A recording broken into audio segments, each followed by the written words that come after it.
Greetings, urban farmers, gardeners, and healthy food visionaries. Farmer Greg here, and welcome to the 512th episode of the Urban Farm Podcast, where every day we work together to educate and inspire you to become part of your food revolution. Hello, everyone. I want to take a few minutes to talk to you about how we make the Urban Farm Podcast come to life. My team and I pour our time, hearts, and dollars into every episode to bring you food growing education and inspiration every week, and we love doing it. I see firsthand how food growing changes people's lives for the better, and I've made it my mission to spread the knowledge far and wide.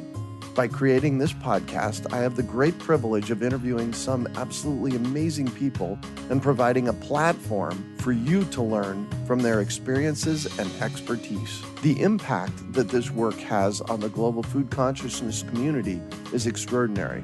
This is all thanks to my team and their efforts. 5 of us that work every week to find guests, set up interviews, write out questions, prepare show notes, edit episodes, and more. We've tried partnering with companies and running ads to pay for our work, but something about the ad model just doesn't feel right to me.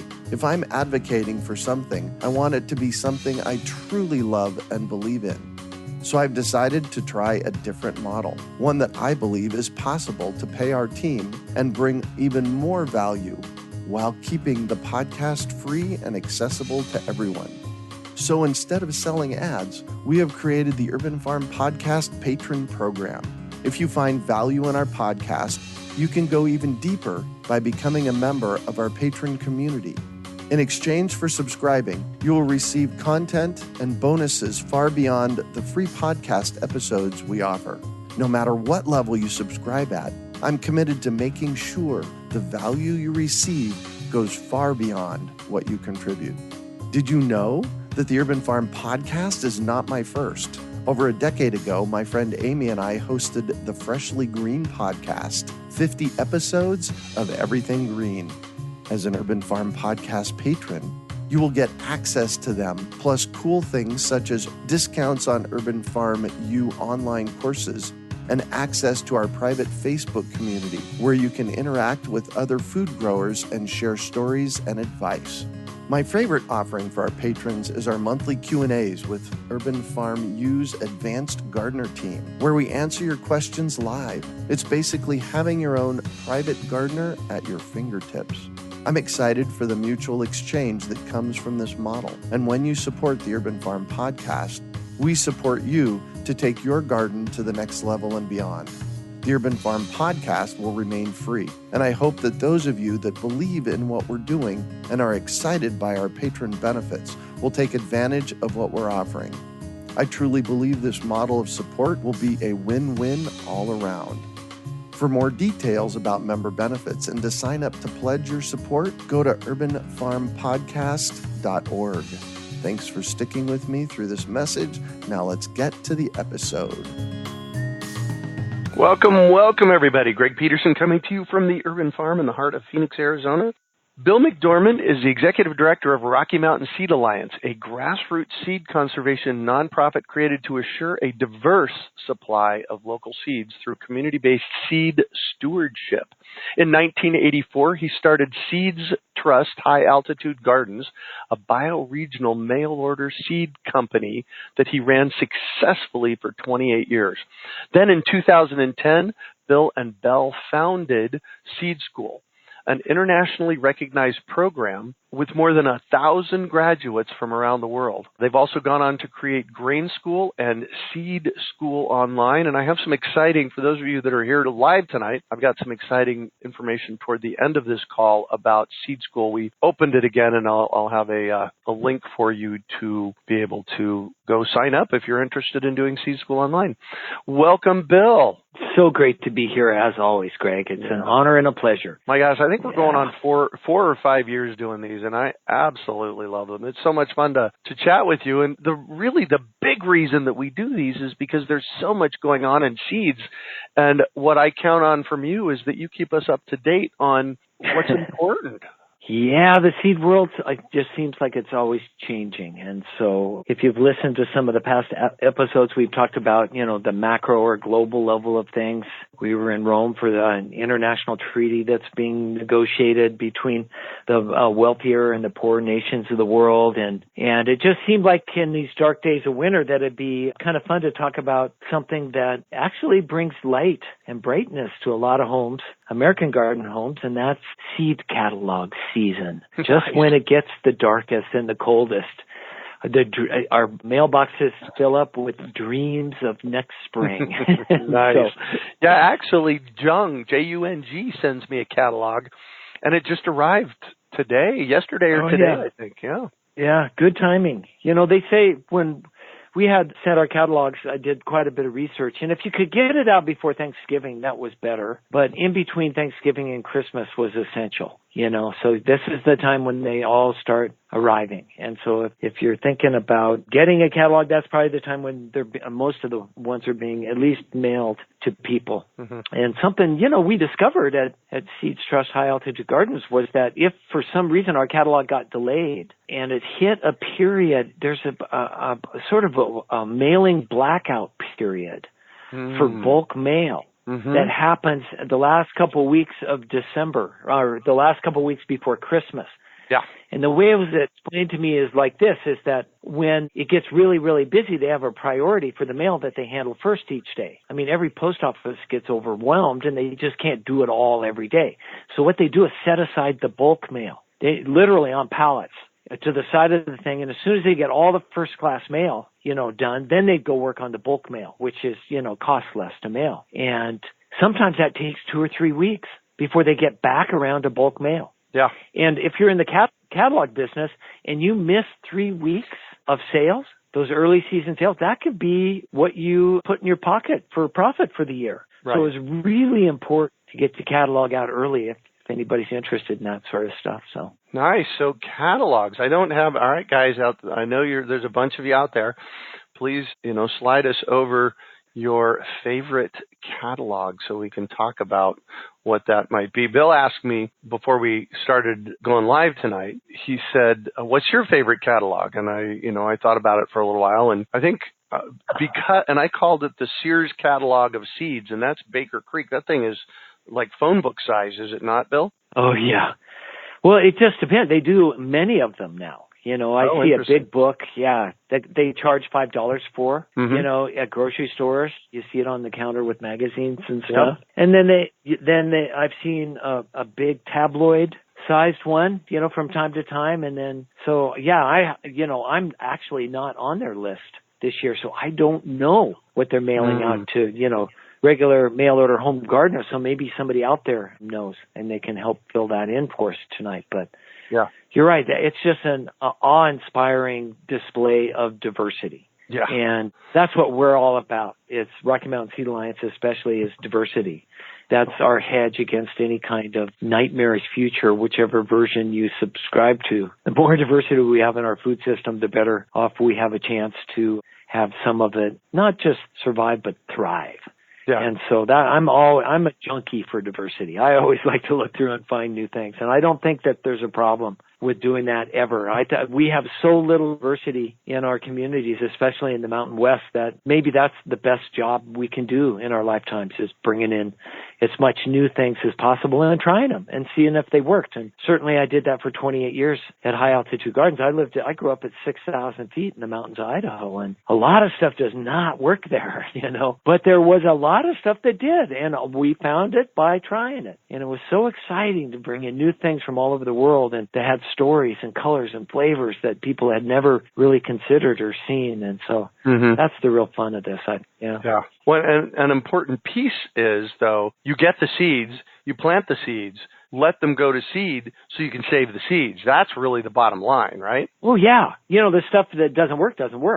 But the stuff that does, yes, you're right. It's been selected for your particular condition. So you've already done some really great breeding work just by having it there for a year. And if you can pass those seeds on and you're local seed exchange or local seed library, or talk about them in your Master Gardener class so other people know that it works there. Mm-hmm. And really, that's how we can repopulate the diversity in our communities. And it's done naturally. If you hit a home run with a tomato, or it's the earliest you've ever seen, or it's just like mind-boggling flavor, you're going to tell everybody about it. And that's how things have been passed around always.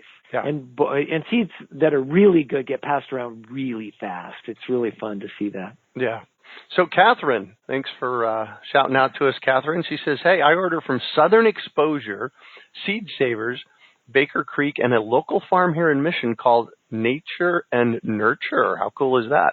I'm working on seed saving, and each company has open-pollinated and heirloom seeds. That's what's important to me. I was going to say, can you speak to what open-pollinated and heirloom means for those of our listeners that may not know? Well, that is our modern way of saying it's not a hybrid. And because of that, it's probably not genetically modified.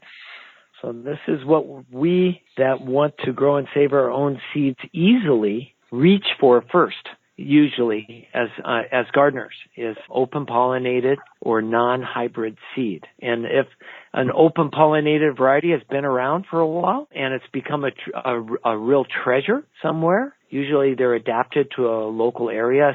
Some of them have stories that go back to the founding of our nation and before.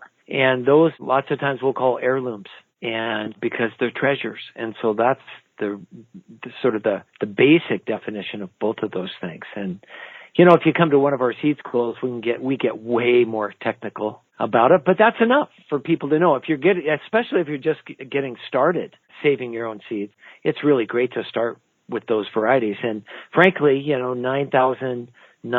850 years, I'm just rounding off, of human agriculture on the planet dealt exclusively in open-pollinated non-hybrid seeds, non-hybrid in the modern sense. So we know this stuff works because that's all we had forever. And it created the food system that we have out of wild plants. And it's really fun to take these gifts, that many of them that have taken generations to create some of these varieties and distinctive, flavors and colors and sizes and stuff like that. And so they're really gifts that have been given to us. And for me, it's really fun to think that I'm giving back a bit when I pick up one of those gifts by actually saving seeds from it and passing them around and keeping these treasures alive.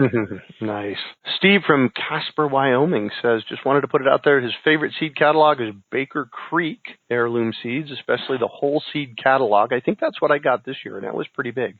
Yeah, that's it, the whole seed catalog. That's when you have to buy usually. Yeah. Yeah. Well, I've ordered seeds from them, so maybe they just sent it to the big one to me. He says it's so packed with unique varieties, plus they fight GMOs and patenting. We should talk about that. Yes. For those of you listening, we're about to roll out a national campaign about patented seeds, so thank you for saying that. Well, tell us what that's about. The United States has an oversized influence on people around the world as far as food production. Our seed companies and multinationals, now they're not even American companies, right? Monsanto sold the Bayer, which is a German company, and Syngenta sold to ChemChina, which is about 80% of the vegetable seeds sold in the United States. So they're owned by a Chinese company. So they're not even American anymore, but they were American multinationals. And patenting is how they protect their intellectual property. That's their story. And they're taking these ideas around the world and actually requiring other companies or other countries, farmers, smallholder farmers in other countries to, begin to think about not saving their own seeds for the first time, because it will violate trade agreements or contracts that the companies have come up with. And it's all about they claim ownership of the seeds, which, I swear to even a third grader is a ludicrous idea. It really is. How can you take something 10,000 years of human, ritual to create, and then you change it a little and call it yours and you own it now? And so we're seed savers. I'm part of a seed saving organization, and utility patents, especially for the first time, make seed saving completely illegal There's no exemption for you to even save your own seeds, let alone pass them around or sell them. In some cases, you're not even allowed to let the plant go to seed officially. And so that's sort of the foundation.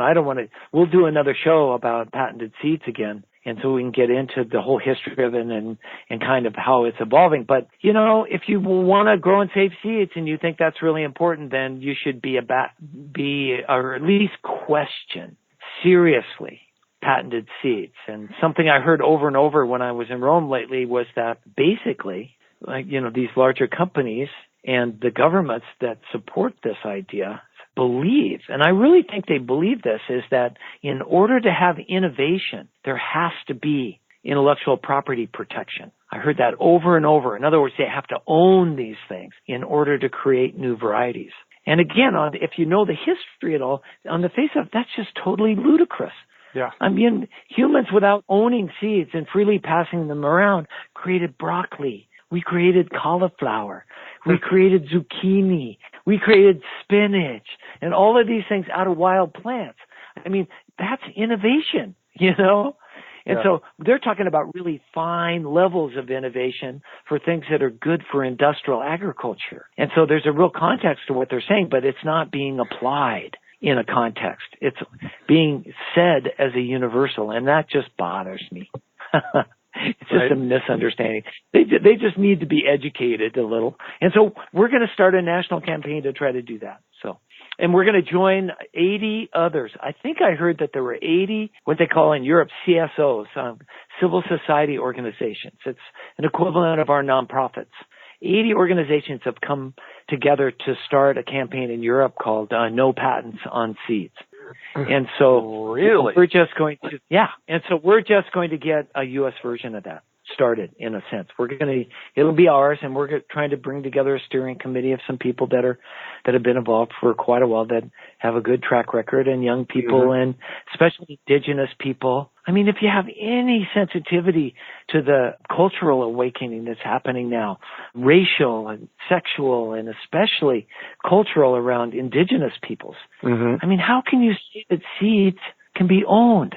I mean, that's just, I just don't understand that part. So it'll be really interesting. I think, thank you again for bringing this up, and support the catalogs that say that they feel the same way, because there are seed catalogs, U.S. seed catalogs, very popular ones that sell primarily certified organic seeds that are now being populated with utility patented seeds. And to me, that's just shocking. I still don't know how to understand that. Organic. I was involved with the start of the whole organic movement. We started it so we could do the right thing. We want to take care of the soil. We don't want chemicals, We want to leave the place that we're growing food better than we found it. Right? That's what organic means. And so in order to do that, you have to grow and save your own seeds. You have to adapt, bring in new diversity, and save the seeds from the things that work right where you are. And for the first time, you can buy certified organic seeds that you're not supposed to save. They have utility patents on them, the most restrictive intellectual property ever invented for plants, right here in our own U.S. seed catalogs, our organic seed catalogs. You can hear, I'm getting off on a tangent. I know. Anyway, but that's all part of the catalog thing these days. And so look in a catalog and make sure. And if a company doesn't, if it's not clear in your catalog, ask them, write to them, email them, get to their customer service, call them and ask them and tell them how you feel about it. That's what I've been doing. Well, and so you've mentioned certified organic seeds a couple of times in the past 5 minutes. If we're going to grow out and save seeds, does it matter if they're certified organic when we get them? Well, I love certified organic seeds, because I know that there's been a lot of work put into not using chemicals in their growth. And that the organic standards are set up so that people do take care of their farms and they understand some of the biodiversity around them. So the whole system is better. However, there is a problem, I think, with organic seeds. And that is when you make it your primary reason for buying seeds. I'm only going to buy certified organic seeds. And when I was a small seed company, I used to get that. And people would actually hang up on the phone. They say, are all your seeds certified organic? And at Seeds Trust High Altitude Gardens, they never were. All. Wherever and whenever we could, that's what we did. And everything we grew ourselves, we did. However, there's a lot of diversity out there. from a lot of varieties from around the world and from generations past that has never been certified. It just hasn't. Right. And now we're getting a whole generation of young people, especially in farmers, who have found organic certification to be a bureaucratic nightmare. Right. And they call themselves beyond organic. They're taking care of their farms better than that. They just don't do the paperwork. And so, my primary value has always been diversity. That's what I was talking about Baker Creek. I love bringing new things in. And I think what we should all do is grow, as you said, Greg, grow and save your own seeds. That's the whole point, and do that organically. And let's bring all the diversity of the world into an organic system. Don't give up diversity just because it's not organic. Because we want to live we're going to make it through to the next generation where we have enough diversity to make it. We want it all to be organic, and we want to have all this diversity. But if we only go for organic now, my guess is that there's only 3 or 4% of the varieties, the actual varieties of seeds offered to American gardeners are certified organic. Right, exactly. So you're throwing away 97% of the diversity that you could have access to. Which is counter to everything we're trying to do. It's just counter. It's not to everything, but it's counter. Yeah. It took me a long time to figure this out. The organic seed movement is a beautiful movement, and I so support it. And the Organic Seed Alliance and what they're doing and their education, and all of it's good. And it just took me a while to realize that what I've been a part of my whole life is the diversity seed movement. And that's not the same. There are two circles. It's like, draw a Venn diagram. The two circles, as far as I'm concerned, almost completely overlap. Almost everybody I know that's into diversity is also into organics in the end. And the Organic Seed Alliance have some of the best written materials about the destruction of diversity because of the centralization of agriculture. Kiki Hubbard's done a great job writing about this. And so, we're almost the same circles, but we're not exactly the same. There's a place where the organic seed movement sees organic seeds as the highest value, and I certainly see diversity as the highest value. And so given a choice between those, there's a little place where those two circles don't meet. You're going to have to choose, and that's just something you're going to have to do with modern catalogs. Just search out your favorites and try them out. So Deb from Durango says, I love Fedco seeds. They are really affordable, and they have a code from 1 to 6 for what type of growers provide the seed. Smaller grower, I'm assuming, is 1, and bigger corporations is 6. So she says, I avoid the category 5 and 6. Also, they flag open seed source, and they explain a lot about the issue of seed patenting. What is open seed source? Well, OSSI, the Open Seed Source Initiative, was started a few years ago, and Jack Kloppenberg from the University of Wisconsin-Madison is one of the principals. I don't know whose idea it was originally, but Jack wrote a really great book. If you kind of want some background on the political economy of what happened to seeds in the last 80 years and why we ended up in this industrial mess, I mean, there's a lot of beautiful things happening too, but Jack wrote a book called First the Seed. And so OSSI, as they call it, Open Source Seed Initiative, was an attempt to use some of the language and ideas that have been developed in the software industry by people who don't want all the software owned, right? So there's open source software. And in the beginning, it was poo-pooed. You're not a corporation. There can be no real innovation. You're not organized enough to do good software. Well, guess what? 80% of the servers that run the internet run on open source software. It turned out that big pools of people got together and they could outright, code from the corporations, up one side and down the other. I mean, when you unleash community, creativity together for a common cause, watch out. So the idea was to get some of that into the seed movement. And it's been it's really been hard and legal because it comes down to around a question. If something is open, if they declare it, and you can go to the Open Source Seed Initiative website, and they have a place where you can register new varieties that you have bred. So instead of patenting it, you can get a OSSI stamp put on it. And what that means, like open source software, is that anybody's free to use it, unless they're not free to use it to create a variety that they patent, right? That all the material in this open source, open pollinated variety, or even there are hybrids being released in it, can't be used to be patented ever. It's sort of the idea is to protect it. Now, in the end, is that legally binding? There's a lot of questions. Nobody ever knows. And when you're going up against some of the world's largest corporations and their legal teams, I believe I'm speaking correctly in that that's never been tested. But in the meantime, there's a couple hundred, there's more than 200 seed breeders now are realizing that it's better to release something into Aussie because somebody might take your variety and make it a little bit better. And then somebody else can take it and make it a little bit better. And then somebody can take it down to Florida and adapt it, and it'll be a little bit different down there. And that's the fruit of your work, is that you're helping the world with your variety. And those of us that have been around a long time, that's a higher value now. We're seeing that in our lives. It says that's what we really want to do with our lives, is help. We don't want to own anything. It's just going to be kind of silly, I've always thought, to own and control your own little empire while the whole world around you goes down, right? It doesn't seem to make a lot of sense to me. So Aussie's a really great thing. Fedco is really a great seed company. Forest Lawn started Fedco years ago as a really ethically, locally based source for seeds in the Northeast. And I used to buy a lot of seeds from them. I still like to go in and look at them. They've been very good at learning how to contract really small growers. I like the fact that they differentiate. You know, as Joy Hout from Native Seed Search once said, when you choose a variety, when you log in to a website or you open that catalog and you actually order a new variety, you are hooking yourself into a whole agricultural system. Every cultivar you choose is part and parcel of a whole agricultural system.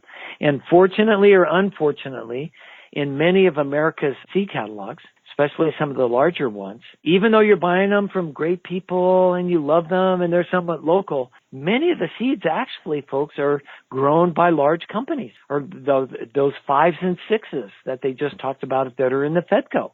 And those aren't necessarily regionally adapted. And lots of times you don't know where those seeds are coming from, as I've talked about on this program before. And so just be aware. I like this idea of differentiating so that you can hook into all your values, all your money, everything's going in to supporting a smaller system that can actually help us create and keep more diversity alive. So I like that idea. Thank you for that. Absolutely. So that website for the Open Source Seed Initiative is osseeds.org. They are going to be involved in our patented free seed campaign nationally.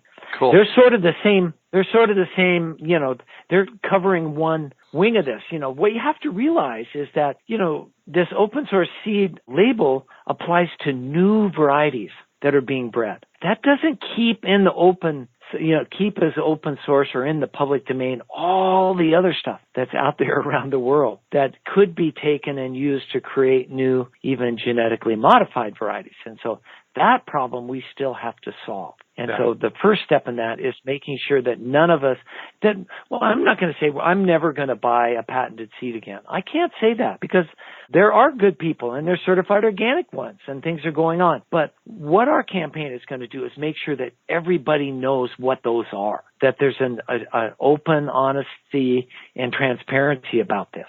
Because right now, frankly, they're being shoved into catalogs and not always marked correctly. Mm-hmm. And people are buying them without knowing that they're patented. And that's not good for the seed-saving movement. Here's my question on that, though. This is really important. If they're not telling us, doesn't it become their responsibility? Oh, it is. Yeah. So and that's kind of why there's a laziness almost around this in organizations and catalogs. They say, oh, well, they'll never be able to enforce this, you know, and it's really kind of a strange thing. Everybody up to this point, it's just now awakening, and some catalogs are starting to have real arguments. I just heard at High Mowing Seeds has utility patented seeds in their catalog.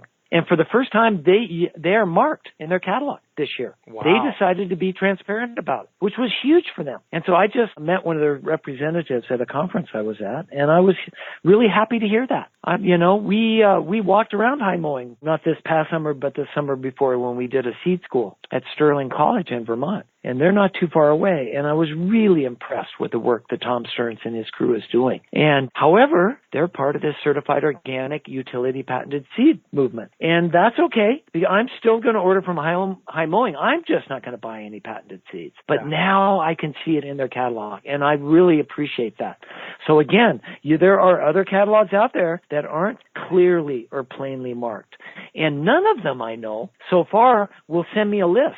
I just want a list of all your utility patented seeds. I think that they should be able to provide that. And we need that in Rocky Mountain Seed Alliance for our seed librarians. We have 82 seed libraries in our directories that our members can get access to. And if patented seeds end up in seed library, that's a no-no. Doesn't matter if somebody's responsible or if they can't enforce it down line. The reason that seed libraries are allowed to remain open, at least on a national perspective, by the American Association of Seed Control Officials.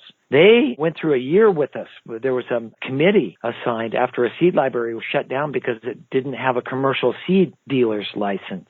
And we were saying, like, seed libraries aren't commercial seed dealers. And they're saying, yeah, but seeds go out. And so that's what the license was for, is to protect everybody, from getting bad seed. And so after a year, there was an agreement reached where they said, okay, we'll agree. Seed libraries and seed exchanges are not commercial entities. They do not have to get a license. They do not have to conform to our commercial rules for seeds, for the seed trade. Wow, that's good. However, they only placed one condition on it, and two conditions: no noxious seeds in these libraries, and no patented seed. And so, that's a whole nother level of argument. And so that's why we need lists. We need this open, honest, and transparent, I think, at this point.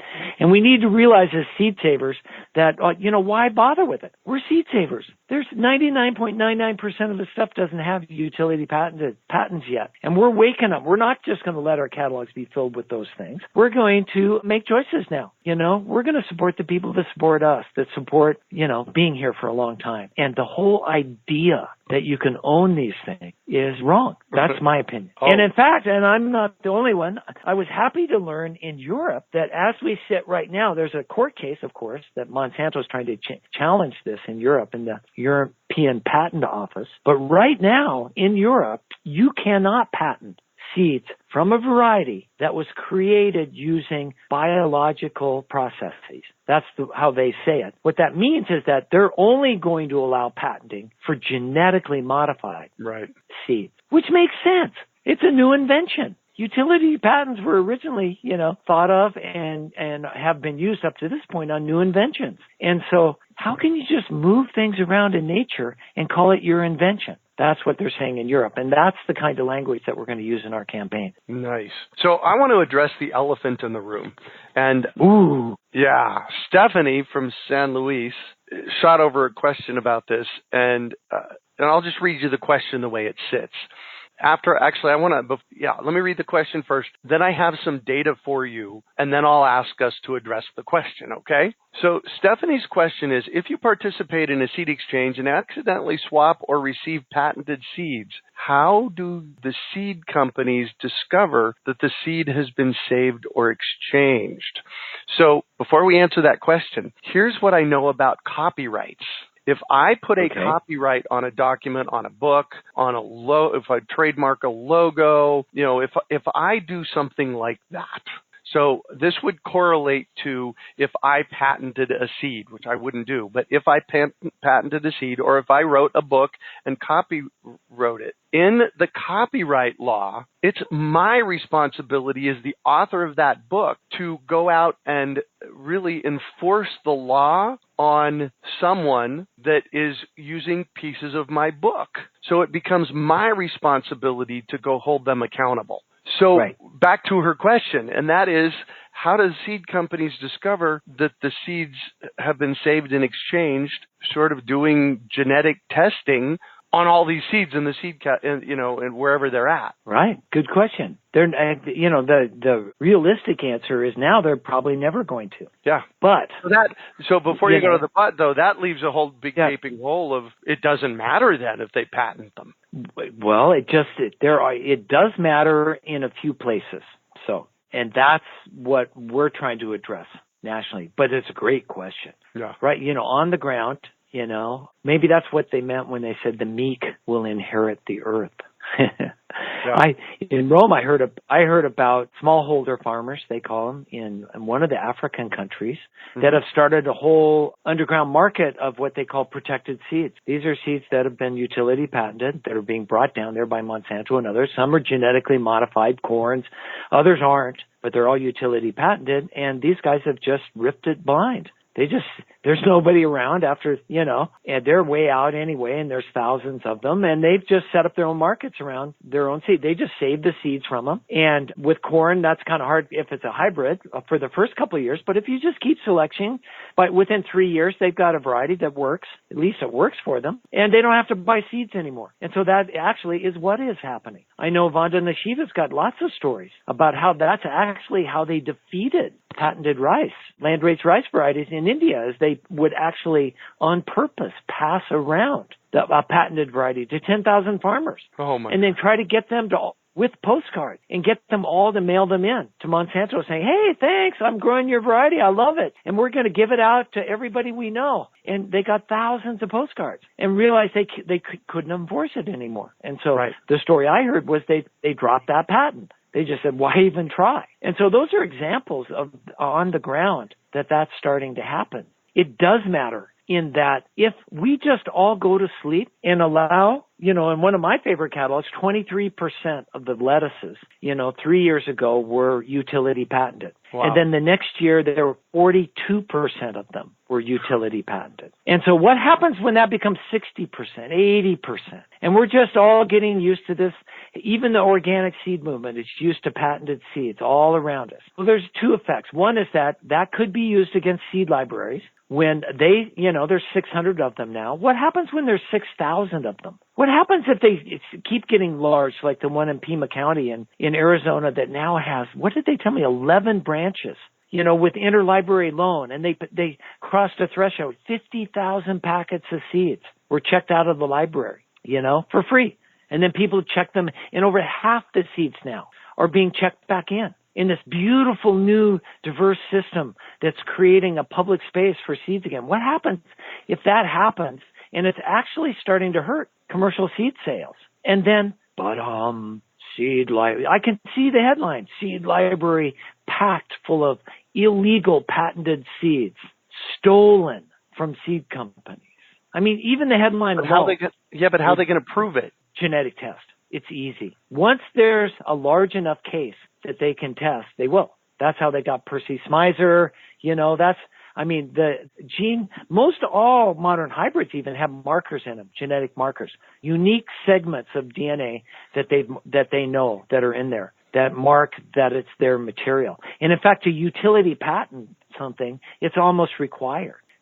In order to get a utility patent, it has to be distinct, uniform, and stable. That's language from the WTO. So here's the other effect, and this is really close to me. And Leanne Hill, who's our program director at Rocky Mountain Seed Alliance, and I were just talking about this. I mean, we were deeply and emotionally moved by being around representatives of the world's smallholder farmers. Mm-hmm. There's 55 million of them in India. Some of the African countries have 30 million of them. And what's happening is this same industrial food system is starting to invade those countries, first through the WTO. Those countries are waking up. People have cell phones now. They're starting to manufacture things. They want to trade. They want a piece of the world pie. And there's an agreement, the TRIPS agreement, that's part of the WTO that says they cannot be part of the world trade unless they adhere to and recognize intellectual property for the inventions that come from the countries that are happening. So these countries are being pulled into, proprietary or protected seeds. Yeah. Now, even in the WTO and the small down in the fine print is this thing that says no matter what the laws are, a farmer has the farmer's exemption, the one they've had for 10,000 years. Every farmer can grow and save its own seeds. And even though that's in the WTO agreement, 60% of these countries that have come online recently, and of the 55 countries in Africa, they adhere to utility patenting. Wow. either through contracts or being buffaloed or being told they don't have an exemption or whatever it is. So these countries are looking at the U.S. as like, where did all this language and all this control come from? And now we're growing up a beautiful new movement of people that are going to grow and save our own seeds. And they ask us about it, and we go, oh, we don't care about patented seed. Well, they do. And it is being used against them. Well, and that's just... Somebody could step in. Somebody could step in and patent their seeds, right? Yes, that's happening. Yeah. So the whole idea, what we want to, if we're a seed saver, we want to defeat the whole idea of owning seeds, because every time you come up with that restricts the movement of them, and that's what we're advocates of. So and other groups are advocating other parts of it, but we want to stay as pure and as close to it as we can, as our 80 other friends in Europe are doing now. Yeah, I've got one thing for you. I just want to read it, and then we've got some questions that we have to take.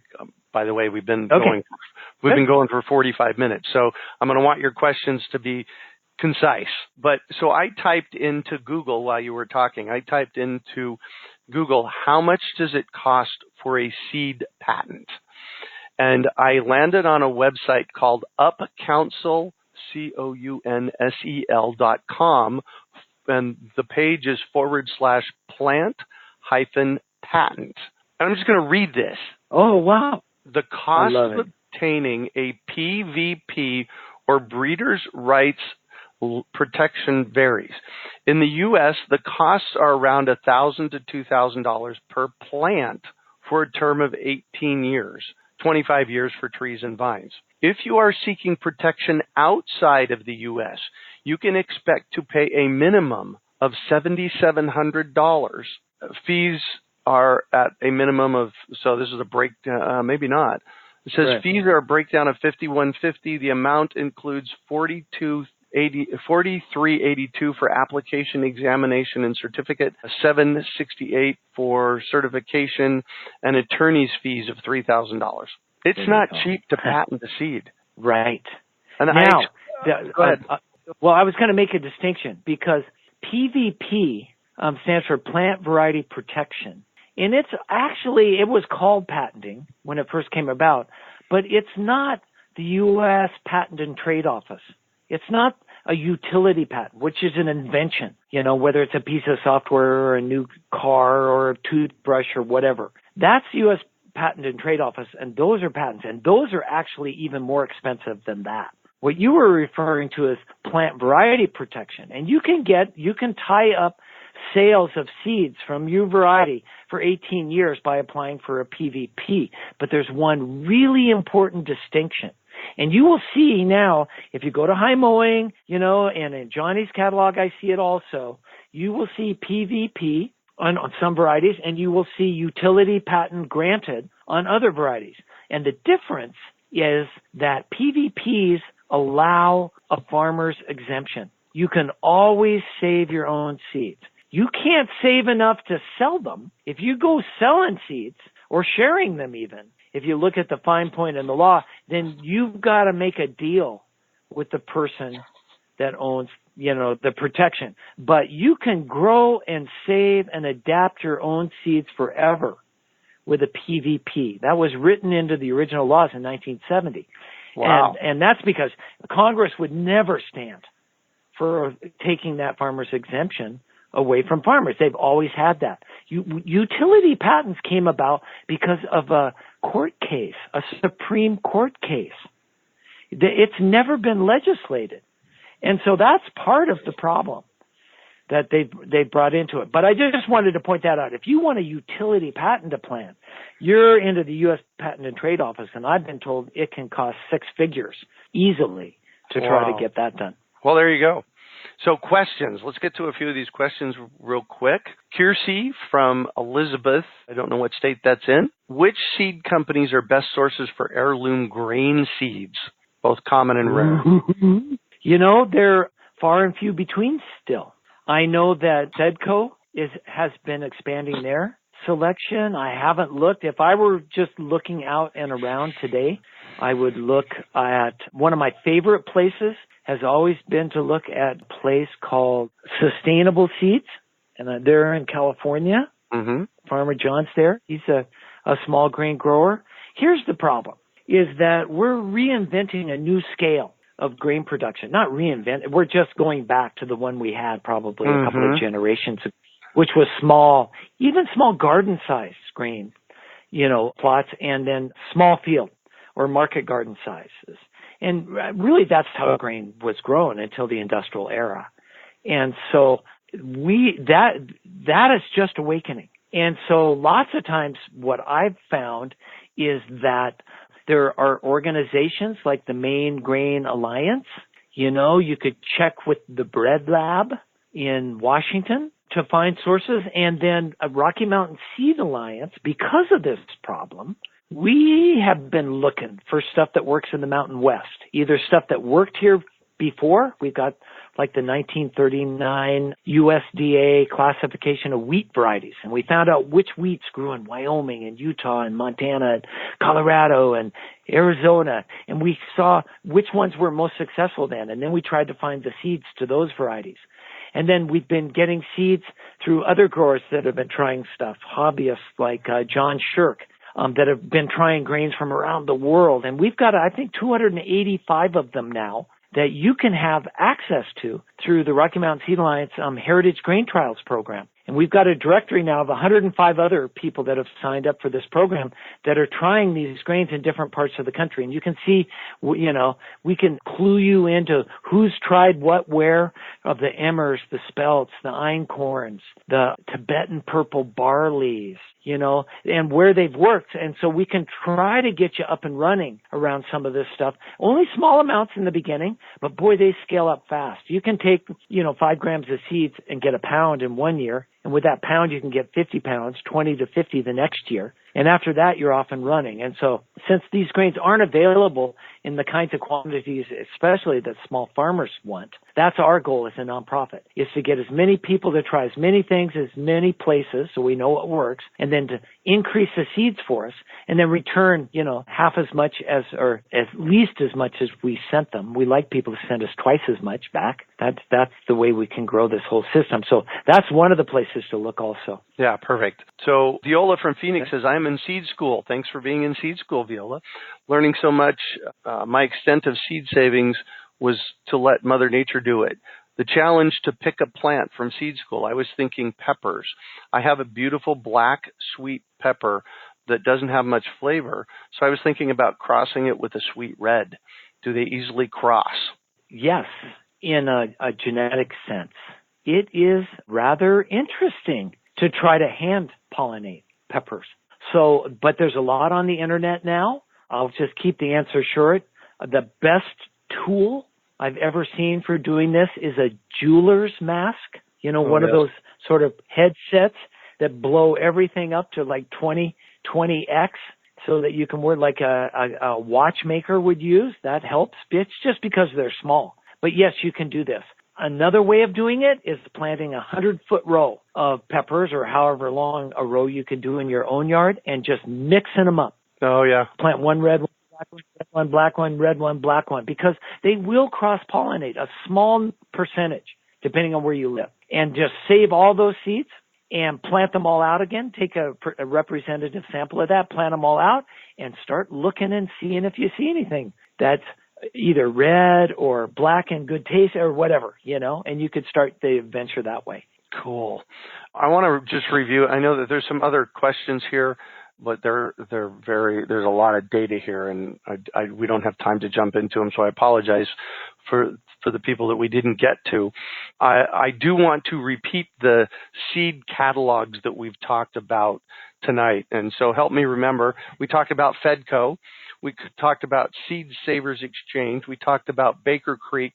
We talked about Jung, Jung. What else did we talk about? I just want to throw one in before I forget about it. I think the epitome, or where I hope the whole catalog world is going, is Siskiyou Seeds, Don Tipping in Williams, Oregon, especially because he has a coding system in his catalog that tells you that you can search back to the exact grower of the seeds. So for us as seed savers and trying to adapt things, when we live in our fringe climates, it's really important to know where the seeds were actually grown. Yeah. Think about that. And that's something you should ask in every catalog that you get. I want to know who grew this.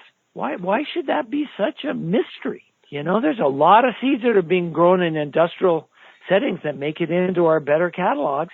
And if that's the case, I want to know that. Thank you, Fedco, for doing that part. But Don even takes one step further, and you can figure out exactly where your seeds came from. So wow, that's cool, and we're definitely making it more transparent. The last question, and then we're going to jump off here.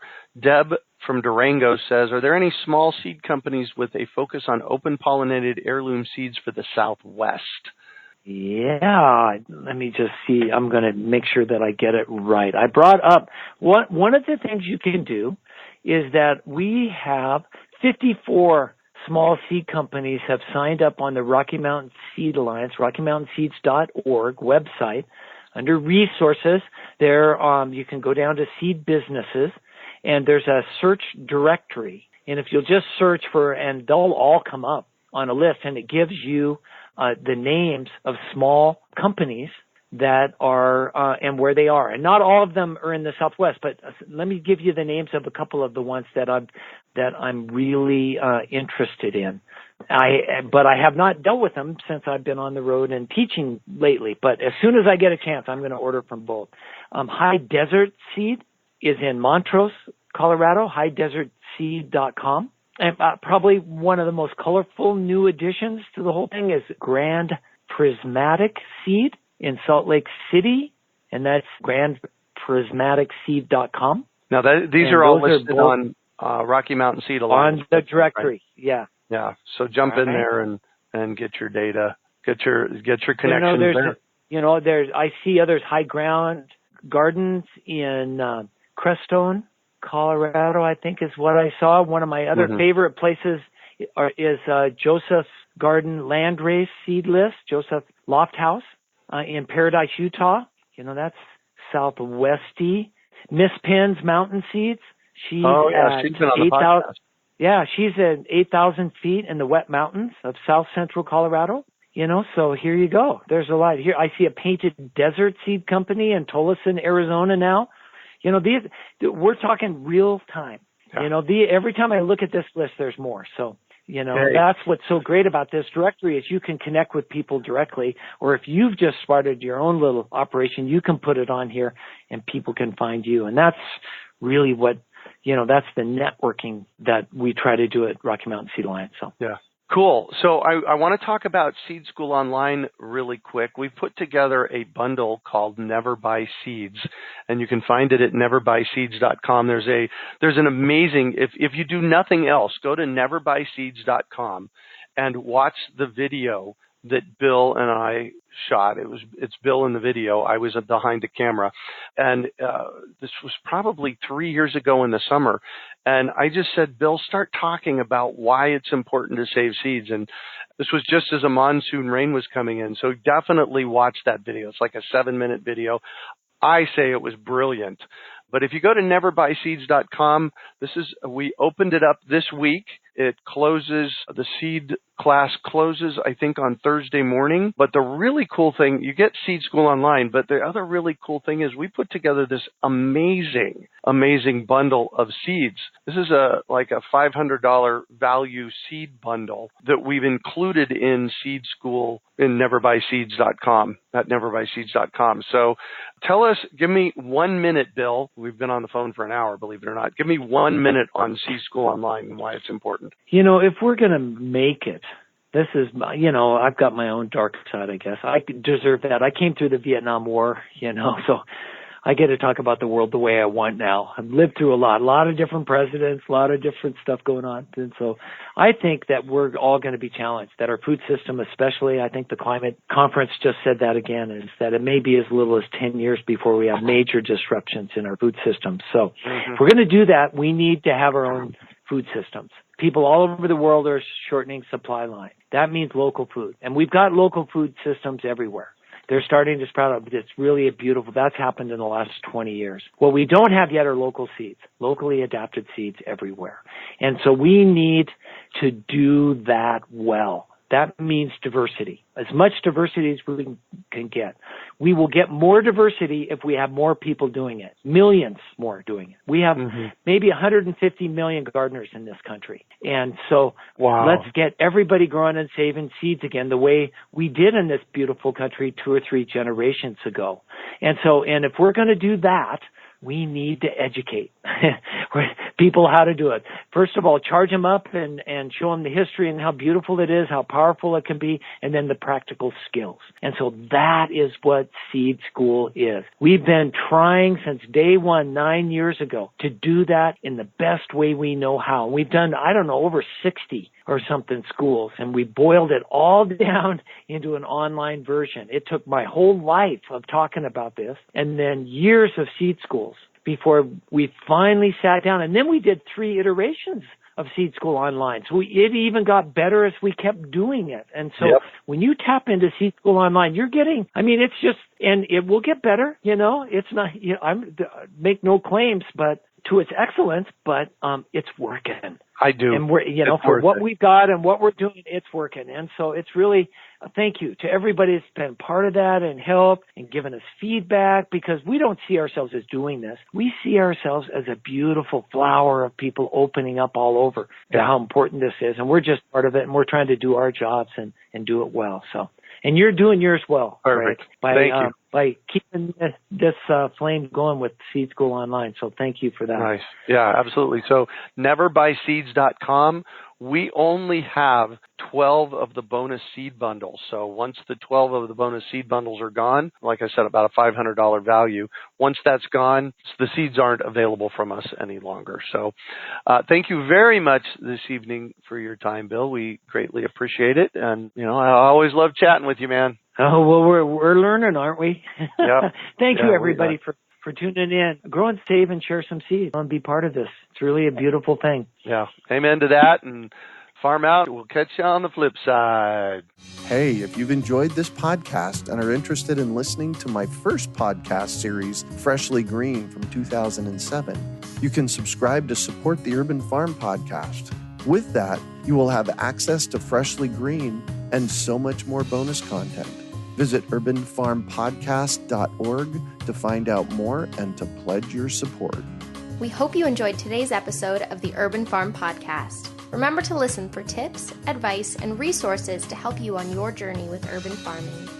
You can find us on the web at urbanfarm.org or send us an email to podcast@urbanfarm.org. In the words of Vincent van Gogh, great things are done by a series of small things brought together. Be encouraged that with each lesson learned and skill developed, you are one step closer in the direction of your dreams.